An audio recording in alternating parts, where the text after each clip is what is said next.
49절 내가 불을 땅에 던지러 왔노니 이 불이 이미 붙었으면 내가 무엇을 원하리요. 그 예수님께서 여기에 불을 던졌다는 말은 이 불은 무슨 불이냐 하면 심히 우리가 알고 넘어가야 될 그런 그것이 있습니다. 그 예수님은 원래 이 온 세상은 다 누가 지배하느냐 하면 하나님께서 다 지배하시죠. 하나님께서 지배하시고 마귀가 또 이 세상에게 지배하도록 그래 하나님이 그렇게 허락을 해놨는 상태에서 이렇게 살아갑니다.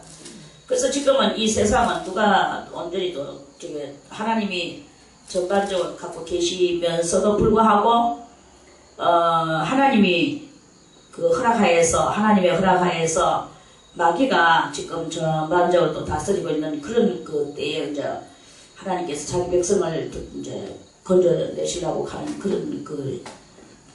그런 속에서 우리가 이제 살아가고 있죠. 그런데 이제 우리들이 그냥 일상에 세상적으로 살면 아무것도 걱정할 필요가 없고 그저 살다가 지옥 가면 되는 거예요. 그리고 하나님과 관계없이 살면 되는 기라.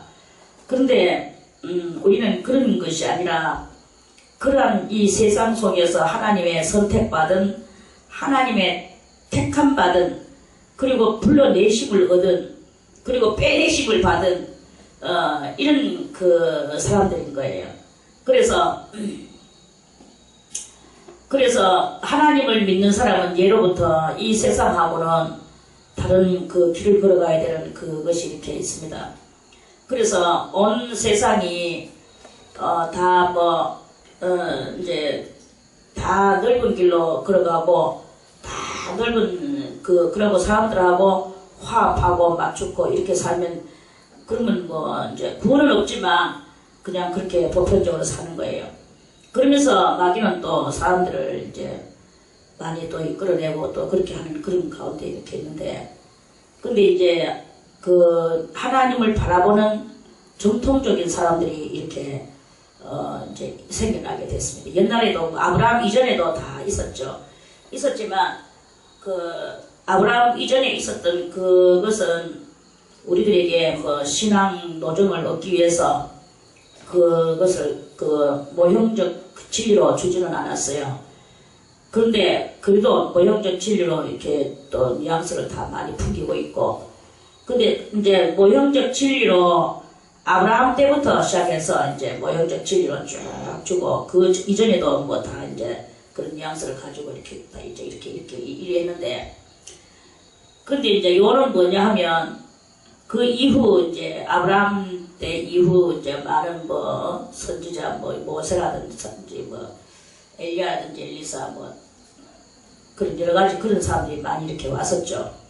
근데 이제 급기야 누가 이제 오시게 됐냐면 예수 그리스도께서 이제 오시게 된 거예요. 그리고 이제 예수께서 오셔서 이 세상의 모든 하는 행사는 악하다. 예수님이 이제 화끈하게 말씀을 하셨죠. 그리고 거침없이 하나님을 믿는다고 하면서도 또 뭐 죄악의 그 참된 뜻을 모르고 그 죄악의 뜻을 모르고 이렇게 사는 그 사람들까지도 막 주님은 막 거침없이 막 휘발을 하시고 이렇게 하셨거든요. 그러는 바람에 이제 이 세상은 이제 그 그리스도인 하나님을 믿는 사람들은 이 세상에 대하여는 핍박을 받게 돼가지고 있게 되진 거예요. 그래서 이제 그런 속에서 사람들이 이제 이 개념 상태, 사고 상태, 이런 것들이 다 정립이 되지 못하고 6천년이 지금 다 돼가는데도 아직 이 개념 상태가 그 생명의 개념 상태가 아직 똑바로 확립이 못된 그런 그 삶이 이제 이렇게 된 거죠. 삶이 있죠. 그러는 속에서 하나님은 이제 찾으시고 또 마귀는 못 찾게 되도록 만들어. 오늘 낮에도 그 마귀의 쾌락에 대해서 그 헤롯 대왕과 이렇게 여러 가지 이제 그런 거 조금 말씀을 드렸습니다만, 아무튼 그렇게 돼서 우리들이 온전한 이 사상 확립, 하나님을 향하는 사상 확립이 안 된 관계로 전부 다 어떤 이는 이렇다, 어떤 이는 저렇다, 이러쿵 저러쿵 하면서 진리를 가지고 다 각기 자기의 깨달은 바대로 논쟁을 이렇게 그렇게 하게 되는 것이 바로 이제 이 많은 진리 안에서의 서로 그런 것들인 거예요. 뭐 사실 그렇게 박해했던 대로나 또 그 밖에 많은 로마의 왕들이 그 사람들이 정말 그 사람들도 참다운 것을 확립시켰더라면 그랬겠습니까? 참다운 것을 확립시키지를 못했기 때문에, 그래서 그 사람들이 참다운 것을 모르기 때문에, 그래서 또 때로는 또 참다운 그런 사람을 또 다 죽이고 또 잔인하게 죽이고 순교시키고 그러는 거 아니겠습니까? 또 순교자들이라고 해서 다 그러면 온전한 진리를 또 확립을 시켰겠냐 이 말씀이에요. 순교를 했다 할지라도 지금 믿음으로써 주님을 배반하지 않고 순교는 했지만 그 사람들도 다 온전한 이 사고 확립이 그렇게 되진 것이 아니다 이 말씀이에요. 이러는 속에서 그거를 예수님께서 오늘 내가 불을 땅에 던지러 왔느니, 이거는 이제 그러면 그렇게 확립되지 못한 사고방식 속에서 서로 자기들의 이 깨달은 바, 작게 깨달은 그것을 가지고 자기들이 다 큰 소리를 치는 거예요. 큰 소리를 치고 이미 불이 붙었으면 내가 무엇을 원하리요? 그렇게 여기에서 우리는 잘 읽어야 됩니다.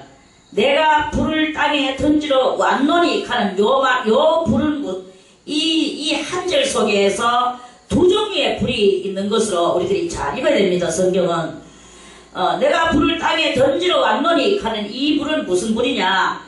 그 불은 사상을 서로 확립시키지 못한 가족끼리도 확립 안 된다.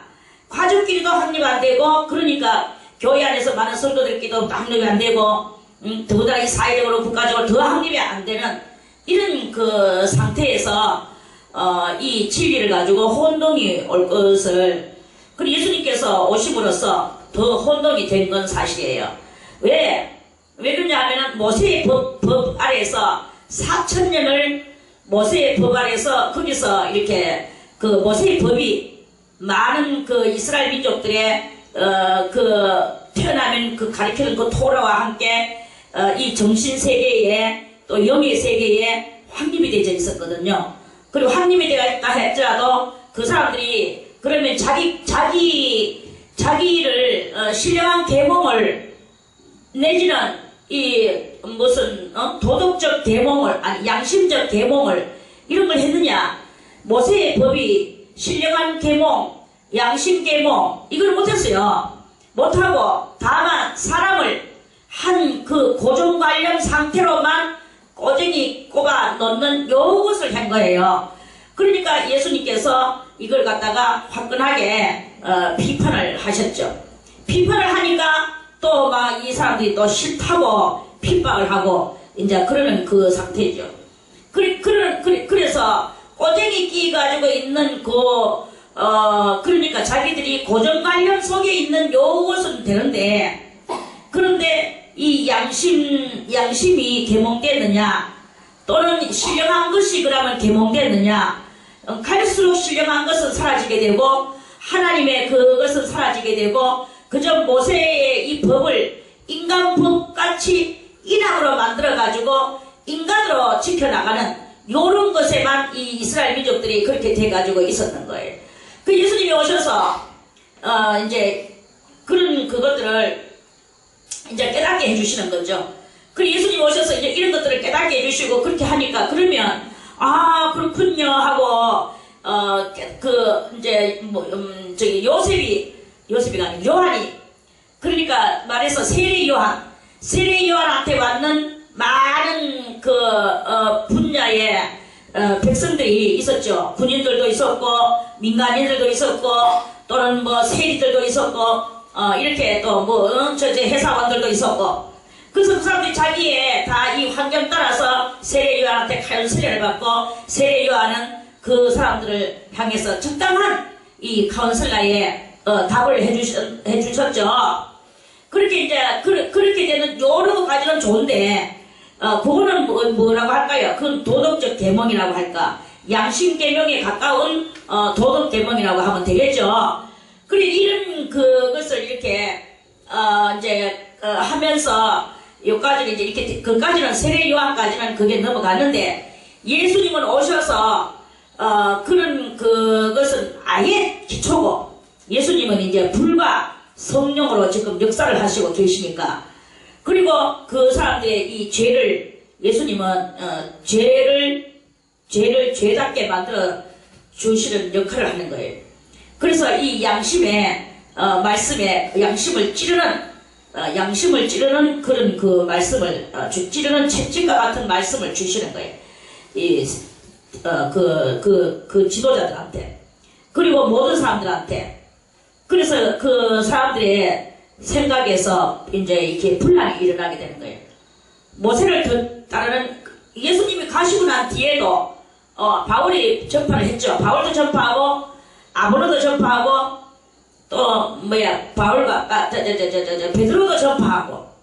그래서 베드로와 또 바울과 아볼로 이렇게 막 전파를 하니까 사람들은 베드로 너무 멋있어 하고 베드로 편이 베드로 파가 있고 또 바울 파가 있고 그리고 또 어떤 사람들 예수파 그런데 예수님이지 하고 또 아주 또 이렇게 보수 그 속에서도 보수가 또 생겨나요. 이제 이렇게 하면서 이렇게 이제 바울파도 있고 많은 파들이 생겨나게 됐죠. 예수님 이후에도. 그러니까 그런 것들을 예수님은 싫어하신단 말이에요.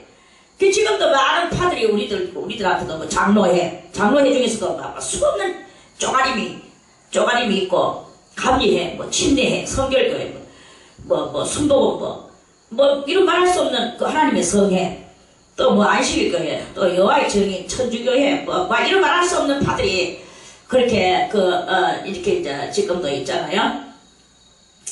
그래 이제 이렇게 이제 그러는 그때나 지금이나 귀신의 줄기들은 항상 나타나가지고 역사를 하고 있는데, 근데 오늘 여기에서 이거는 무슨 말이냐면은 예수님이 오셔서 내가 불을 땅에 던지러 왔노니, 이제 예수님이 그러니까 이 모세에게 당착되어져서 있는 그 이스라엘 민족들 유태인들한테 예수님이 오셔서 그 유태인들이 그 고정관념 속에 있는 것들을 찔러대서 양심을 찔러대니까 유태인들이 양심을 찔림받았어요. 그리고 그 신령한 눈을 찔러대니까 신령한 눈이 어두운 자기들을 발견하게 됐어요. 그리고 여러가지 능력을 예수님이 행하시면서 능력을 행하니까 그들이 또 신앙의 그 열등감이 또 생겨나게 됐습니다. 그 능력의 열등감이죠. 이런 것들이 이렇게 생겨나게 만드니까 거기서 이제 많은 지도자들 사이에도 분란이 일어났지만 예수님이 하신 말씀은 또 무슨 말씀을 하셨습니까? 너는 너로 이는 이로 갚으라 하였다는 것을 너희가 들었으나 나는 너희에게 말하노니, 예수님은 또 이렇게 말씀하셨죠. 나는 너희에게 말하노니 그 눈은 눈으로가 아니고 이는 이로가 아니라 오른쪽 뺨을 때리는 자에게 왼편도 돌려대도록. 그게 바로 예수님의 그것이다 이거예요. 그러니까 민간에서 또 예수님의 또 이치를 받은 사람들한테 그걸 가지고 또 이제 자기들끼리 이제 또 이 신랄한 토론이 생겨나요. 누가 토론이 생겨나느냐? 아버지하고 아들하고 토론이 생겨났어요. 아비가 아들과 아들이 아비와. 그럼 여기서 매일 똑같아요. 아버지와 아들이 아비인데 고3이에요. 근데 왜 먼저는 아비가 아들과 해놓고 그 다음에는 아들이 아비와 이랬을까요? 이거는 도전장. 도전이 뭐가 도전입니까? 먼저 깨달는 사람이 먼저 말을 하는. 그 예수님 말씀을 들어보니까 우리가 알고 있던 그 모세의 법보다도 더 나더라. 더 나아서 이렇게 하더라. 이제 이렇게 또 아버지가 그렇게 말을 한단 말입니다. 그럼 아들은 또 뭐냐? 아들은 모세의 편에 앉아가 아버지 우리 4,000년 동안 믿고 내려왔는 이것을 갖다가 깨려고 그렇게 잠깐 나는 그 청년 하나가 그렇게 갔는데 아버지는 거기에 속이 다십니까? 이러면서 모세는 이렇게 했고 하면서 더 모세의 훌륭한 점을 또 이야기할 거예요. 그런데 아비는 또 예수님의 또 들었는 그 은혜 받은 것을 또 막 하고 이렇게 이제 그러면서 이 대화에 불이 붙은 거예요. 이게 바로 무슨 불이냐? 그게 바로 이제 서로 그 견해 차이에 이 차이 속에서 일어나는 그 불인 거예요. 그리고 아들이 아비와 이제 이 집에는 또 다른 집에는 또 아들이 또 예수님한테 은혜를 받았겠죠. 그래서 아버지 그 주님이다. 주님이시라는 분이 그 주님이 말씀하시는 것은 정말로 모세의 법보다도 더 훌륭합니다. 우리가 가지고 있던 이 모든 어린 날부터 하던 것보다 정말 그분이 메시아인 것은 분명한 것 같아요. 그분을 우리가 따라야 되고 그래야만이 우리가 아마 영원한 세계를 아마 우리가 차지할 것 같습니다. 아버지, 야, 너 무슨 이런 소리 하고 너 해청년이 하나 나와가지고는 그 가는 거에서 네가 그 가느냐?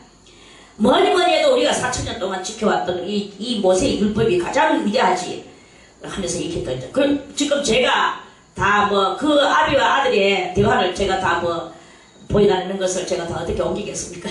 아무튼 이제 이런 아웃라인으로 인하여 이렇게 그 식구들끼리 진리에 대한 이런 논쟁적 트러블, 이 논쟁적 트러블이 일어나는 거예요.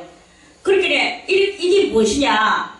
그게 바로 불을 땅에 던지러 땅은 뭡니까? 심령이죠. 아들의 심령이요, 아비의 심령이요. 이렇게 그 심령이에요. 그리고 어미와 딸과 또 딸이 어미와 여기도 마찬가지예요. 여기 어미가 먼저 은혜를 받은 은혜라고. 예수님한테 받은 은혜가 있는 사람이 이제 딸한테 야야야야야 하면서 이제 이렇게 가르쳐 주는 거예요. 내가 오늘 새로운 소식을 알았네. 너무나 멋지다. 그분은 정말 너무나 훌륭하셨어. 은혜를 받은 사람이 항상 말하게 되어 있거든요. 은혜를 안 받은 사람 보편적으로 가지고 있던 건 태어날 때부터 가지고 있던 건 항상 가지고 있으니까 안 따라하죠.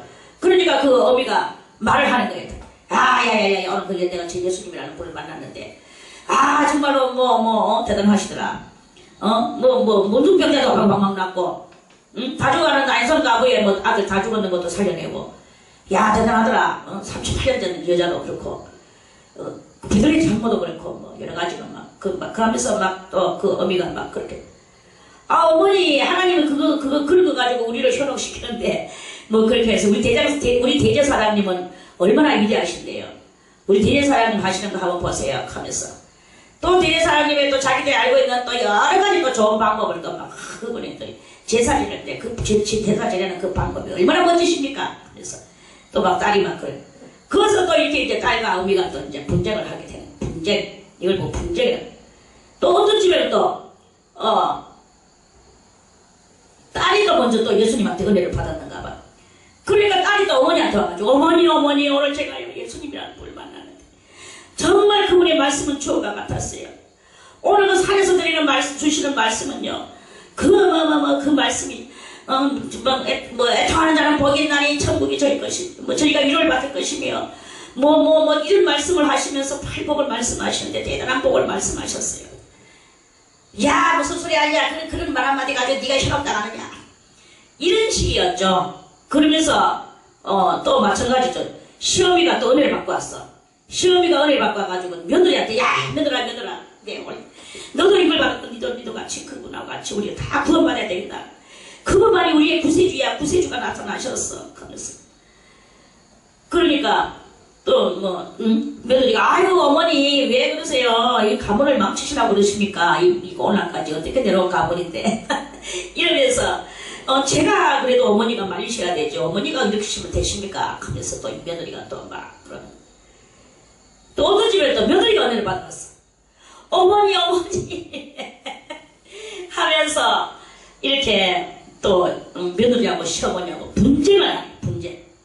분쟁할 것을 예수님이 예언하시는 거예요. 오늘 시어미와 분쟁하리라 이렇게 하시니라. 그래 이렇게 예수님이 이렇게 그 영적 신앙적으로 그리고 이 예수님이 가로르게 오셔가지고 4,000년 만에 오셔서 그렇게 이제 이렇게 새로운 뉴 스토리 그 새로운 스토리를 전해주시는 거예요. 예수님이 오셔서 새로운 스토리를 전해주니까 맨날 이 구닥다리라고 하면 좀 뭐하지만 맨날 그 가지고 있던 그 인간의 이 쫙 안착대가 있는 그러한 진리 안에서 있던 사람들이 여기에서 이제 큰 혼란과 소용돌이 대단한 이 진리에 그러니까 신앙 견해의 딜레마가 생겨난 거예요. 그래서 좀 귀 있는 자는 처음에 이 딜레마에 빠지지 않을 수가 없는 이런 상태에 들어가게 되네요. 대단한 딜레마의 혼돈과 아울러서 이것은 과연 어떻게 되는가 이래가지고 지금 예수님이 오셔서 하시는 이 모든 일에 대해서 많은 영들이 깜짝깜짝 놀라고 그렇게 이제 바울도 얼마나 놀랬겠습니까? 바울도 자기는 바울을 이렇게 볼 때 사도 바울 말입니다. 사도 바울이 되지 않고 사울이었을 때 그때 이 사도 바울이 자기는 모세의 법 아래서 쫙 안착대가 있어요. 베냐민 지파에 태어나가지고 가말리엘의 문화생으로서 모세의 이 법에 대해서 빠삭하게 그래서 그것만이 최고이고 거기에서 인간이 지가 뭐 하나님의 아들이다 이렇게 하면 그거는 돌 맞아 죽어야 되는 마땅한 그런 것이었어요. 그래서 스데반 집사님이 돌에 맞아 죽을 때 그때 사울이 그 옆에 있었거든요. 그러면서 어떤 전사장이 여기 옷 좀 몇 개 놓고 있어요. 돌 좀 던지고. 그래가지고는 사도 바울이 남의 옷 지켜주면서 서가지고 스데반 돌 맞아 죽는 것을 보고 참 대단한 죽음을 죽는 것을 보고 사도 바울이 그때 사울이었을 때 자기가 대단한 충격을 받았죠. 그렇게 죽으면서도 천사같이 죽는 그 스데반을 사도 바울이 보면서 그런데 다 좋은데 네가 예수를 사람을 하나님의 아들이라고 네가 믿고 있으니 죽음 마땅하다. 이렇게 사도 바울은 말을 했던 그런 사람이었습니다. 그런데 그러한 사도 바울이가 모세의 이 교리 안에만 쫙 박혀가지고 젖어가지고 그렇게 있던 사도 바울이 다메섹 도상에서 예수님을 그래 만났다고 합시다. 만났어. 3일 동안 눈봉사가 돼가 있었어. 아나니아의 안수로 눈이 이제 비늘이 뺏기면서 눈이 열려졌어. 그래가지고 예수님으로 돌아왔는 것까지는 좋은데 그러면 이 사도 바울이 얼마나 혼란이 왔겠습니까? 그때 그 순간에 사도 바울을 여러분들이 생각을 해봤습니까? 눈은 뺏겨지고 능력이 눈에 툭툭 나와. 나는 네가 핍박하는 예수다. 주여 누구십니까? 나는 네가 핍박하는 예수다. 네가 발길질하는 것이 뒷발질하는 것이 마치 가시채를 발로 바른 것 같다. 가시채를 발로 차는 것 같다. 왜 그렇게 어리석은 짓을 하고 있느냐? 이제부터 너는 나의 복음을 전할 나의 그릇이다. 예수님이 이렇게 말씀을 하셨는가요? 다 됐어요. 그러면 예수님을 받아들이면 됐어. 들리고 난 뒤에 자기가 뭘 전해야 되냔 말이에요. 우리들도 여기에서 저는 많은 신학생들을 봐왔습니다. 그리고 많은 목사님들도 봐왔어.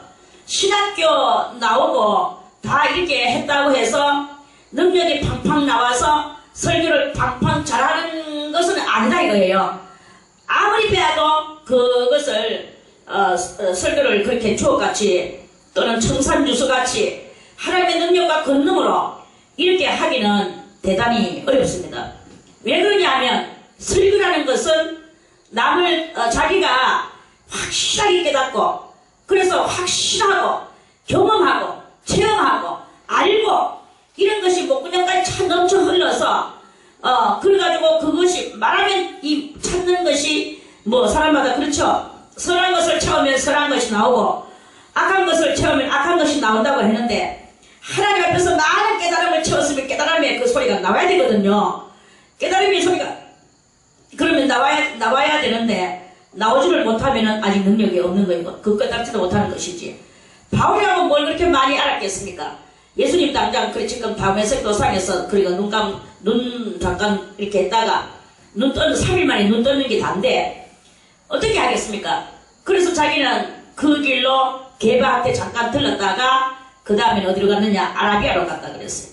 아라비아로 어디로 갔는지 그곳은 뭐 성경에 안 나왔으니까 모르겠지만 3년 동안 어디 가가지고 이제 있었어요. 그러면서 거기서 뭘 했겠습니까? 거기서 예수님에 대해서 자기는 연구를 하지 않을 수가 없는 거예요. 그래서 자기는 그 나타나신 예수님 그리고 그 예수님이 정말 부활하신 것을 자기가 믿는데 믿는 이것을 저 사람들한테 알리려고 하면 어떤 스토리를 만들어야 돼야 되겠냐 이거야. 뉴 스토리. 다 같이 뉴 스토리. 뉴가 중요한 거예요. 새로운. 자기는 지금 모세의 그 기본되었던 모세의 그 안에서는 자기는 무엇이든지 다 할 수 있었겠지만 이 뉴를 할 수가 없는 게 뉴 스토리 어떻게 할 수 있겠습니까? 그러니까 아라비아 반도에서 홀로 골방에 은둔, 연구, 기도, 능력 이로부터 통하는 이 커뮤니케이션, 신령한 커뮤니케이션 이런 모든 것들을 이 자기도 3년 동안 그것을 하기 위하여 그렇게 전격적으로 그렇게 했다라는 그것이 이제 성경에 있죠. 아무튼 그랬어요. 그래서 그렇고 난 뒤에 이 예수에 대해서 연구를 하지 않을 수가 없는 거예요. 그래서 사도 바울은 자기는 빌립보서에서도 말씀을 했고 골로새서에서도 말씀을 했는데 쭉 읽어보니까 사도 바울은 내가 베냐민 지파의 아들이요 유대인 중에 유대인이요 이스라엘인 중에서 이스라엘인이요 그리고 뭐 이스라엘에서 그런 사람이요 로마의 로마의 시민권을 가지고 있으며 자기는 여러 방면으로 지식과 박학다식한 이런 것들이 자기한테 있단 말이야. 그럼에도 불구하고 이 모든 것들을 다 배설물로 여긴다고 했어요. 다 배설물로 여기고 내 주 예수 그리스도를 연구하는 것이 가장 그 예수 그리스도를 알아나가는 것이 가장 고상한 것임을 알았다 했어요. 그래서 예수님에 대해서 그 말을 하기까지 예수 다 버리고 예수님 하나 연구하는 것. 그래서 그 예수님 연구하기 위하여 구약 성경을 전체적으로 읽었을 것이요. 그 당시에 바울이 있을 때는 신약 성경 이런 것들이 안 나왔어요. 구약 하나만 가지고. 그리고 뉴 그리스도, 새로운 그리스도, 이 새로운 그리스도 하나를 연구하기 위하여 이 바울은 대단히 다각적으로, 다방면적으로 예수님에 대해서 어떻게 해서 구약에 또 구약의 수많은 선지자들이 예수님을 오게 하기 위한 이 예언이 어떻게 됐으며 그래서 그 예수님이 오셔서 어떻게 해야 되는 그것들을 쫙 연구하고 그래서 그 예수님과 이 구약 성경의 이 매체성에 있어서 그 매체성에 있어서 확립을 한 거예요. 할렐루야. 그렇게 함으로써 이 바울은 드디어 자기가 만방으로 설교할 수 있는 신학자가 된 것이죠. 이런 거예요. 그것을 이 성경 그러한 사람들이 다 그렇게 한 거예요. 그랬는데 지금 이제 그러한 그것이 바울에게만 그 숙제가 생겼고 풀려지고 이렇게 됐느냐? 아니다. 오늘날 우리들도 이 바울과 같이 이런 그런 것들을 이렇게 그러한 그 구약과 예수를 매체시켜서 연구를 해야 될 이러한 그 숙제가 우리들한테도 있다 이거예요. 그래서 예수님을 연구하고 우리는 그 집안 많이 이제 그렇게 예수님을 통하여 믿었는 이 이방인이기 때문에 그리고 우리는 이 신약 성경에 벌써 이미 많은 구약과 신약이 매체가 되어 있어서 거기서 우리는 많은 효과를 많이 봤습니다. 사실은요. 많은 효과를 봤지만 그럼에도 불구하고 아직까지 이런 것들이 뉴가 된 일이 별로 좀 없고 여러분들에게 이 뉴 스토리, 뉴 그리스도 이것이 우리들한테 이렇게 잘 매체와 확립이, 매체적 확립이 돼야 되는 게 확립. 이런 확립이 돼서, 그것을 이제 우리들이 잘 그렇게 되질 때, 그럴 때 그 이후 뭐가 되느냐. 이미 이 불이 이미 붙었으면 내가 무엇을 원하리요. 그래서 이제 이 두 번째 이 불은 무엇이냐. 아까 전에 이 불은, 이 앞에 나오는 불은 내가 불을 땅에 던지러 왔노니 하는 것은 땅에다가 사람들의 심령에다가 그리스도 예수의 그 뉴 스토리를 불어 넣어주니까 사람들이 혼돈과 또 이렇게 여러 가지 그 분쟁들이 일어나는 게 혼돈과 분쟁. 이 혼돈과 분쟁이 일어나는 상황 속에서 이제 그러한 그것이 이미 붙었으면 뭡니까? 이미 붙었다 하는 말은 이미 붙어가 있다 하는 것은 혼돈이 사라지는 거예요. 누구든지. 바울이 예수님을 다 연구하고 난 뒤에서 비로소 아라비아 반도에서 와가지고 예수님은 그리스도라고 과하게 전할 수 있었는 것과 같이 이미 이 불이 붙었으면 그러면 이 혼돈과 또는 분쟁적인 이러한 그 단계를 거쳐서 이제는 그리스도를 확실하게 알고 있는 이 심령 상태 땅이 돼가지고 있는 그런 것이다. 그러면 예수님이 무엇을 더 원하겠나? 사람들의 마음이 그렇게 되기를 주님께서는 그렇게 했다. 그런데 아직까지 붙었으면 내가 무엇을 원하겠나? 근데 아직 안 붙었기 때문에 예수님은 자기가 지금 답답함을 안고 계신다. 나는 받을 세례가 있으니 그 이루기까지 나의 답답함이 어떠하겠느냐. 그럼 예수님의 그 답답함은 받을 세례는 무엇입니까? 예수님의 받을 세례는 곧 십자가의 죽으심이에요. 십자가의 죽으심은 원래 이 세례라는 것은 죽고 나오고 이거거든요. 저 이스라엘 민족이 홍해바다 속에서 바다 속으로 들어가는 것은 바닷길을 걸을 때가 무엇이겠습니까? 그 이스라엘 민족이 홍해바닷길을 걸어가고 있는 그 순간은 바로 죽음이에요. 그런데 다 빠져나오고 난 거기에는 무엇입니까? 그것에는 살아나는 부활인 거죠. 그게 바로 세례라고 성경에서는 누누이 말씀을 하거든요. 그래서 이 세례라는 것은 세상적이고 나의 악적이고 죄적인 이런 것들은 다 물에다가 잠식시키고 우리가 다시 거듭나고 중생하는 것을 보고 세례를 안 하거든요. 그러면 예수님이 나의 받을 세례는 예수님이 받는 나는 받을 세례가 있으니 그러니까 예수님이 이제 내가 불을 땅에 던지러 왔노니 이 불이 이미 붙었으면 내가 무엇을 원하겠나? 그러면서 또 뭐라고 말씀하시기를 나는 받을 세례가 있으니 그 이루기까지 나의 답답함이 어떠하겠느냐? 여기 다 이제 지금 현재 이 말이 앞뒤가 안 맞는 말같이 보이죠? 그러나 실상은 예수님의 심정 속에는 이게 너무 맞는 말이에요. 너무 맞는 말이라는 것은 내가 불을 땅에 던지러 와서 혼돈과 분쟁이 일어난다고 그랬죠?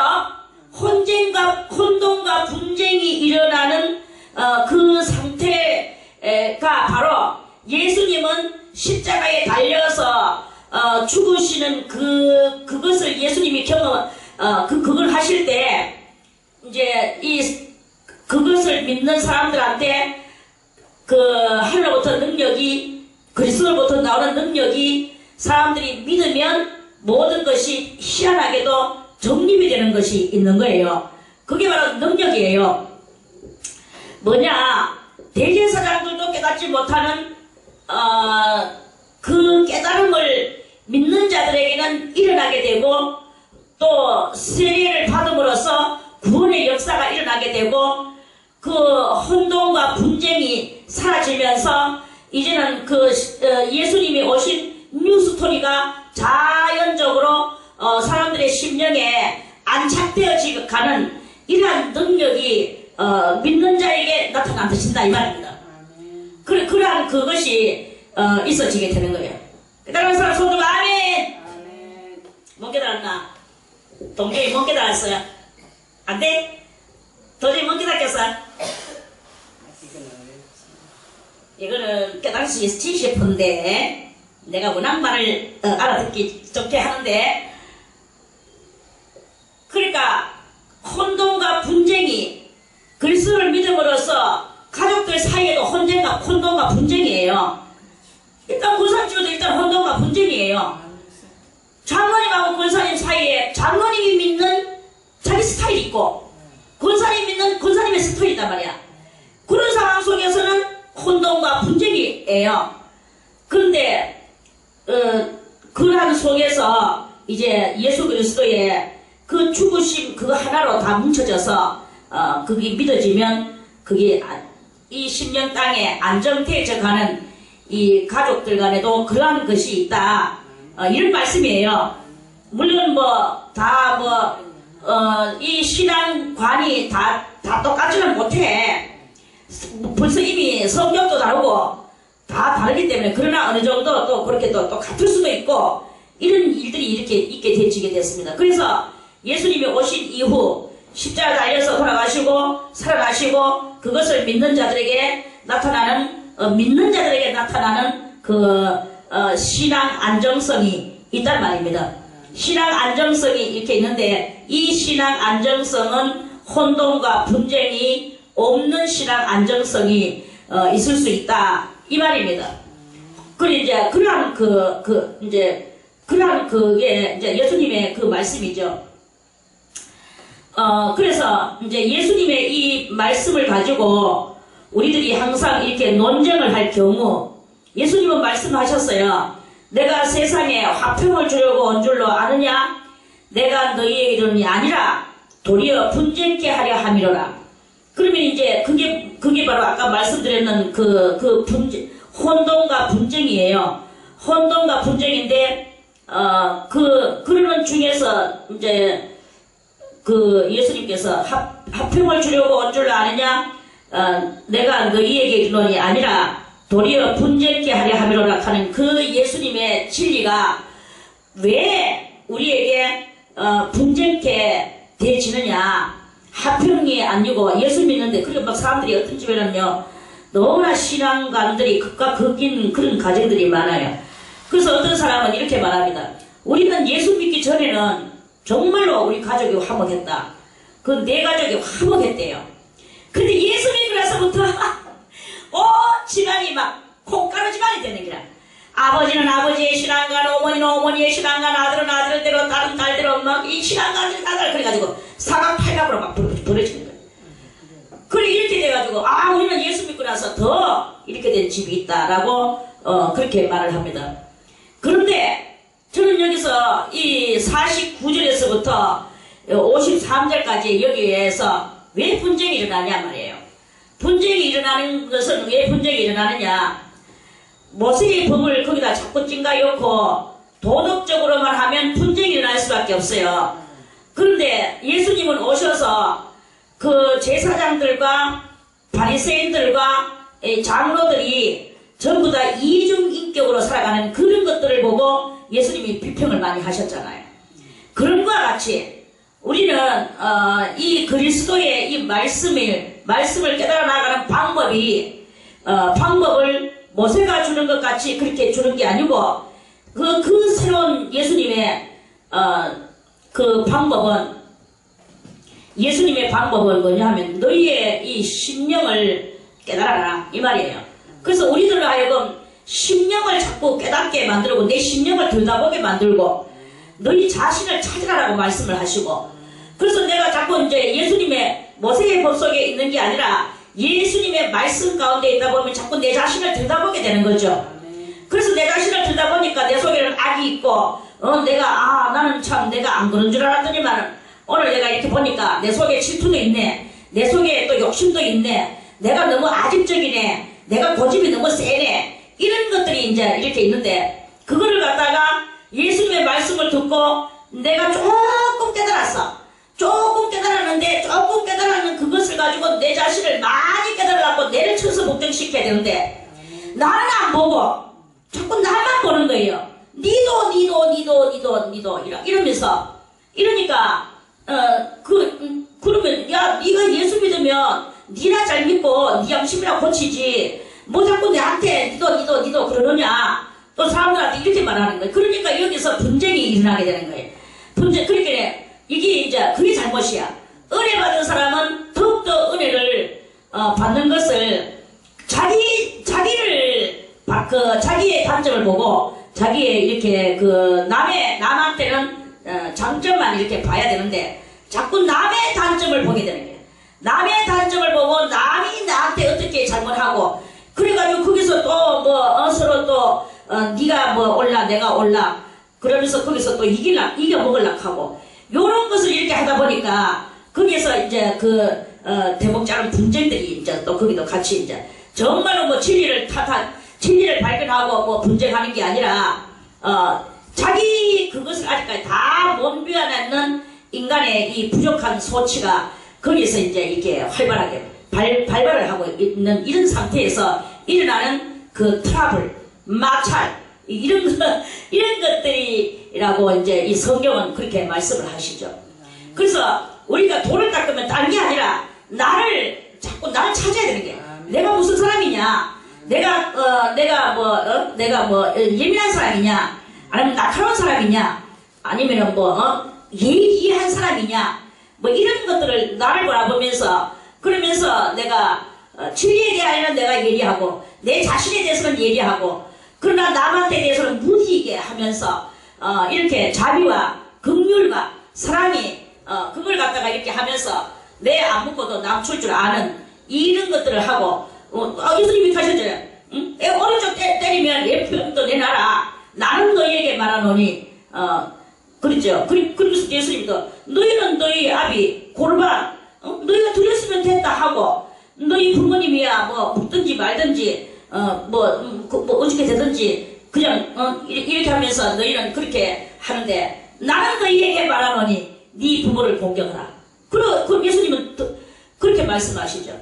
그러면서 또 예수님은 많이 옛날에는 원수를 원수가 어떻게 하면 어떻게 하고 이래 하는데 나는 너희에게 말하노니 네 원수가 줄일 때에 먹을 것을 주고 원수가 추울 때에 입을 것을 주고 그렇게 하라고 원수라고 그렇게 눈으로 이렇게 갚으라는 것이 아니고 원수가 지금 어려운 일을 당하고 있는데 그걸 원수라고 아이고 꽃이나 잘됐다 계속 만난다 이렇게 하고 있을 게 아니라 그 원수를 끌어안아주고 원수를 사랑해주고 그렇게 하라고. 나는 너희에게 말하노니 예수님은 계속 모세는 이렇게 했지만 나는 너희에게 말하노니 이러면서 새로운 뉴 스토리를 진리를 주시는 거예요.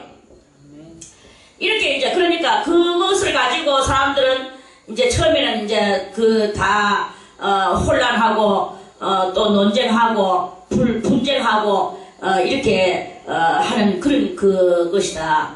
그러나 오늘 이 말씀에 여기서 논쟁과 분란을 우리는 없애기 위해서는 자기 자신을 다 모든 성도는 각기 자기 심령에게로 돌아가면서 자기 심령을 갈고 닦는 그리고 내 속에 있는 이런 악성들을 그거를 예수님이 말씀하신 대로 깨닫게 그걸 발견해서 그거를 우리가 자기를 잘 그렇게 이제 컨트롤해 나가는 그래서 일만성을 빼앗는 용사보다도 더 나은 이 심령 컨트롤자가 되는 이러한 성도가 되어질 때 여기서 이미 불이 붙었으면 하는 여기 말씀이 해당이 되는 거예요.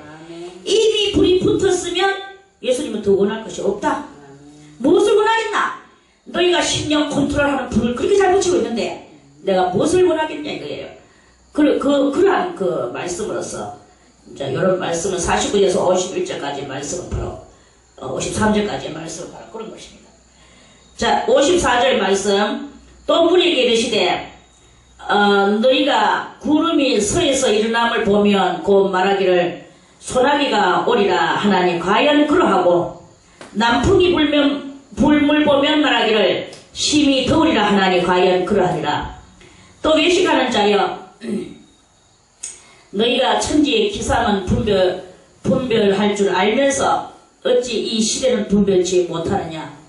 또 어찌하여 옳은 것을 스스로 판단치 아니하느냐. 내가 너를 고소할 자와 함께 법관에 갈 때에 네가 너를 고소할 자와 함께 법관에 갈 때에 길에서 화해하기를 힘쓰라. 저가 너를 재판장에게 끌어가고 재판장이 너를 관속에게 넘겨주어 관속이 옥에 가둘까 염려하라. 네게 이르노니 호리라도 남김이 없이 갚지 아니하여서는 결단코 저기서 나오지 못하리라 하시니라. 이제 오늘 이 49절에서부터 53절까지는 신앙생활 해 나아가는 과정에서 우리가 정말 하나님의 큰 은혜를 깨닫고 정통적인 신앙은 뭐냐, 내 자신을 발견하고 나를 이렇게 잘 컨트롤해 나가는 이런 신앙의 소유자가 돼 나가는 그것을 말합니다. 그럴 때 이제 시대를 분별하게 되죠. 시대를 분별하게 되면서 이제 주님은 시대를 분별하지 못하는 사람을 보고 뭐라고 하면 외식하는 자라고 말씀하십니다. 외식하는 자요. 그렇게 56절에 외식하는 자요 이랬죠. 너희가 천지의 기상은 분별할 줄 알면서 이 천지의 기상청에서 라디오 텔레비 기상청에서 하는 거 뭐 맞니 안 맞니 계산도 그래도 다 그 집안 맞으니까 오늘 날씨가 어떻나 하고 기상청에서 말하는 것을 찾아서 우리가 보기도 하고 그러죠. 그렇게 한다면 그렇게 하늘의 이 천기를 그렇게 잘 파악을 할 줄 아는 게 인간이다 이거야. 그럼에도 불구하고 예수 그리스도 오시는 그 때에 대해서는 이 시대를 분별하지 못한다. 왜 시대를 분별하지 못하느냐? 외식을 하기 때문에 그렇다. 외식. 그렇게 외식이라는 말은 무엇입니까? 겉과 속이 다른, 안과 밖이 다른, 속에는 구두이가 버글버글하는 죄를 짓고 있으면서 겉으로는 고상한 척, 거룩한 척, 또 아주 자기는 그런 착한 척, 여러 가지 그런 것을 그게 바로 외식이에요. 그 외식하는 사람이니까 예수님 오실 것을 모르고 속과 밖이 틀리는 그런 그것을 하는 그거에 대해서 예수님이 꼬집으시는 말씀이죠. 그러면서 주님은 말씀하시기를 네가 또 어찌하여 옳은 것을 스스로 판단치 아니하느냐. 옳은 것을 판단해야 돼. 진리가 무엇이냐. 진리를 들으면은 그 진리가 판단이 되셔야 되는 거예요. 예수님이 안타깝게 여기시는 것이 바로 그거다 이거예요. 모세의 법이냐, 예수님의 뉴스토리냐, 그거를 예수님이 사람들이 그거를 안 알아주니까 너무 안타까우시죠. 그런 것과 같이 오늘날도 이 참된 진리와 거짓된 진리가 이렇게 나와서 막 이제 다 서로 옳다 내 말이 옳아 내 말이 너거든다 내 말 들어 내 말 들어라고 말을 하지만 그렇게 많은 설교 말씀들이 막 홍수같이 이렇게 온 세상 가운데 떠돌아다니지만 정말 깨닫고 알아서 그렇게 분별할 수 있는 그런 것들을 이렇게 하는 그런 사람이 몇 명이냐 이거예요. 그래 너가 그러면서 주님은 이렇게 또 말씀하시기를 네가 너를 고소할 자와 함께 법관에 갈 때에 길에서 화해하기를 힘쓰라. 그럼 이 고소할 자가 누구냐냐? 고소할 자는 바로 예수 그리스도세요. 예수 그리스도께서 예수님을 따르지 않는 바리새인들이나 저 사람들이나 이런 그런 사람들이 그런 예수님을 그러니까 그러한 사람들이 이제 그런 사람들이죠. 예수님이 고소할 자가. 이제 주님은 지금 그런 사람들을 보고 말씀하는 거예요. 예수님을 안 믿는 사람들. 안 믿는 사람을 주님께서는 고소한다는 거예요. 그럼 네가 너를 고소할 자와 함께 그러면 우리가 나를 고소할 자가 누구냐? 이제 요거는 나를 보면서 말을 해야 되겠죠. 그럼 나를 지금 고소할 자가 누구냐? 나를 고소할 자는 예수님밖에 없다. 그래서 고소할 자와 함께 법관에 갈 때, 그럼 예수님하고 같이 이렇게 가는 거예요. 법관에 간다는 말은 뭐냐 하면은 우리 이 신앙관을 어떻게 확립해서 하나님 앞에서 올바른 내가 그런 판정을 받을 것인가에 대해서 그걸 말씀하는 거죠. 그리고 법관에 갈 때에 길은 어딥니까? 우리 인생 길에서, 삶의 길에서, 살아가는 길에 있어서 여기서 어떻게 해야 되느냐? 화해하기를 힘써라. 누구하고 화해를 하기를 힘써야 되느냐? 나를 위하여 십자가에 죽어주실 예수님하고 화해하기를 힘쓰라는 거예요. 예수님은 이렇게 아주 자기를 비례해서 이런 말씀을 아주 잘해 주셨습니다. 그래서 제가 늘 재판장에게 끌어가고, 재판장은 누구냐? 여호와 하나님이시죠. 그래서 여호와 하나님이 우리를 재판장에게 끌어가고, 재판장이 너를 관속에게 넘겨줘. 관속은 저게 이제 지옥 저승사자죠. 관속에 넘겨줘. 관속이 옥에 가둘까 염려라. 옥은 어디냐? 지옥이죠. 그래서 염려할까? 옥에 가둘까? 염려하라. 지옥에 갈까? 염려하라. 예수님은 아주 정말로 능숙한 비유로서 이렇게 말씀을 하셨어요. 그러니까 주님을 기다리지 않는 자, 예수님을 기다리지 않는 자, 그리고 오늘도 회개하지 않는 자, 네가 내게 이르노니 홀이라도 남김이 없이 갚지 아니하여서는, 홀이라도 남김이 없이 내 죄값을 치르지 아니하고는 결단코 거기서 나오지 못한다. 그러니까 오늘 우리는 내 죄값을 치르는 그것은 바로 주님과 오락한 관계를 맺고 주님의 뜻을 이루고, 그 주님의 뜻이 무엇인지를 사도 바울이 예수님에 대해서 그 난해한 예수님을 알아냈듯이 그 예수님에 대해서 능숙한 솜씨로 그 실력으로 설교를 할 수 있는 자기를 만들어내기까지 예수님을 연구하듯이 우리도 그렇게 예수님을 연구하면서 그렇게 가야 되는 거예요. 그걸 말씀하는 거죠. 그래서 예수님을 연구하고 갈 때 가면서 주님만이 참 나를 억만지옥 속에서 건져 나올 수 없는 나였는데 이제 그 하나님 앞에서 죄악에서 나를 일순간에 건져내신 분이 계시는데 예수님이시로구나.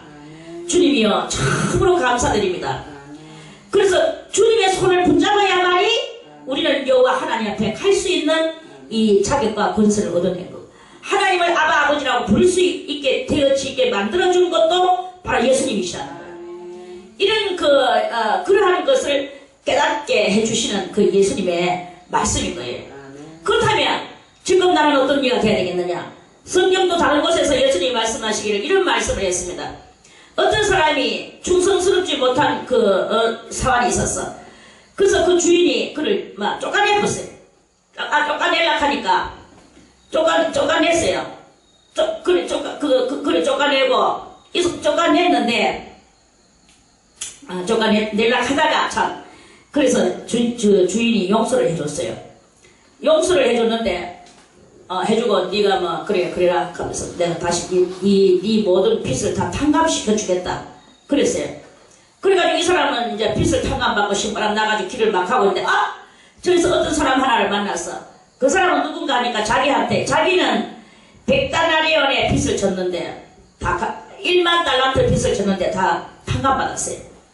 그런데 오늘 여기서 길에서 만난 사람은 자기한테 100다나리온 빚을 졌는 사람. 자기는 1만 달란트를 탕감받은 주제에 101만 달란트 받는 주제에 100달란트 빚 졌는 그 사람한테 이제 막 내놓으라고 난리쳐 멱살을 잡았어요. 그래 그 사람도 자기한테 용서해 주셔서 내가 복 갚겠습니다 했는데도 막 용서를 안 해주고 결국은 관리한테 줘가지고 관리가 오게 가다 버렸어요. 그렇게 옆에 있는 사람들이 이 사람 내용을 다 아는 사람이 어이구 지금 1만 달란트 탕감받은 주제에 정말 저 100달러를 가지고 저렇게 저러는가. 그러니까 그 사람들이 가가지고는 이제 여론들이 이제 본 주인한테 가가지고 이제 아이고 그 사람 그래. 본 주인이 아이고 이런 게 심한 놈 있나. 나는 쟤한테 1만 달란트를 탕감해 줬는데 지는 뭐 씹은 눈깔 사탕 하나 가지고 고맙다 소리 안 하지만 도리어 100달란트 젊은 사람한테 지가 가서 그래 오게다 줘야 된단 말이냐. 그렇게 용서를 못 해주나. 그 말 뜻은 무슨 말 뜻이었겠습니까? 우리가 1만 달란트는 영원히 죽을 수밖에 없는 우리 죄악의 그 값이었어요. 그 값을 예수님이 자기의 이 목숨 값으로 탕감을 씌운단 말이라. 그러면 우리는 이제 구원을 받았어요. 구원받은 우리가 지금 우리 인간관계를 이루면서 소소리한 작은 고라한 사람한테 그걸 하나 용서 못 해주고 악자같이 그것을 갈고 또 갈고 괘씸하게 이렇게 하면서 죽을 때까지 갚아버립니다. 이렇게 하면은 그거는요 구원받은 것도 나중에 그 구원이 사라지게 된단 말입니다. 이러한 이야기다 이거예요. 그래서 그러한 그것이 있다. 그럼 네 1만 달란트 내라 하고 주인이 다시 탕감시켜줬던 것을 변형을 했어. 그래서 이 사람 도로 1만 달란트 탕감받은 것을 도로 주게 되는 상황이 왔는 거예요. 어디다 받겠습니까? 1만 달란트를. 마치 우리도 마찬가지입니다.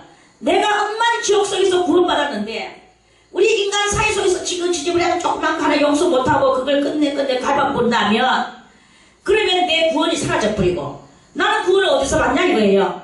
한 번 구원받았다가 놓치면 그럼 예수님이 두 번 십자가 달리겠습니까? 이런 일은 없어지거든.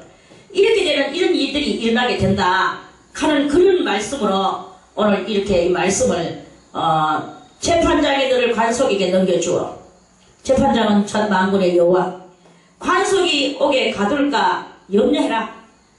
우리는 날마다 이것을 가지고 염려해야 됩니다. 이 염려는 무슨 염려냐? 아버지여 내가 오늘도 무슨 죄를 지었나이까? 죄 지었는 것이 있으면 그것을 가지고 용서해달라고 이 오늘 저녁에도 여러분들이 눈물을 흘리며 가슴을 치며 회개를 하면서 기도를 해야 되는 거예요.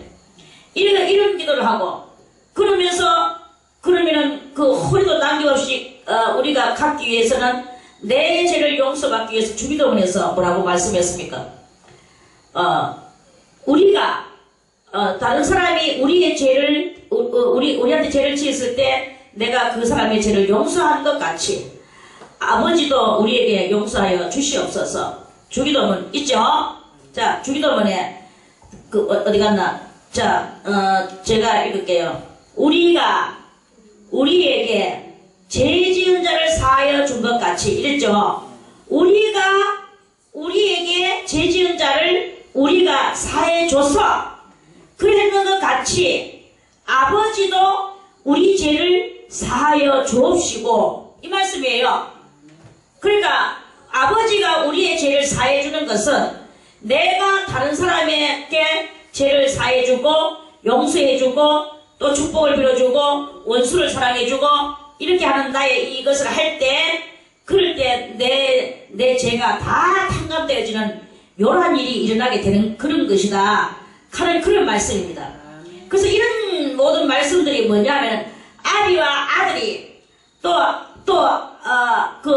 어미와 딸이 또 시어머니와 며느리가 다 이런 대화를 하면서 서로서로 혼돈 속에서는 죄를 더 지을 수도 있고 그러나 깨달았을 때는 이제 그 죄를 탕감되기도 하고 이렇게 하면서 혼돈과 분쟁 속에서 심령이 바로 되어지게 되며 예수 그리스도의 불이 우리의 심령에 이미 붙어서 완벽한 일을 해나가는 이런 일이 일어나게 되는 그것을 말씀하시는 것입니다. 깨달으셨죠? 깨달으시기를 바라겠습니다. 만약에 못 깨달았으면 계속 이 말씀을 읽으면서 기도하세요. 그럼 하나님께서 직접 깨닫고 믿게 해주시는 놀라운 역사가 일어나게 될 것입니다. 오늘 12장 말씀은 이것으로 마치고 다음에 또 13장 말씀을 드리겠습니다.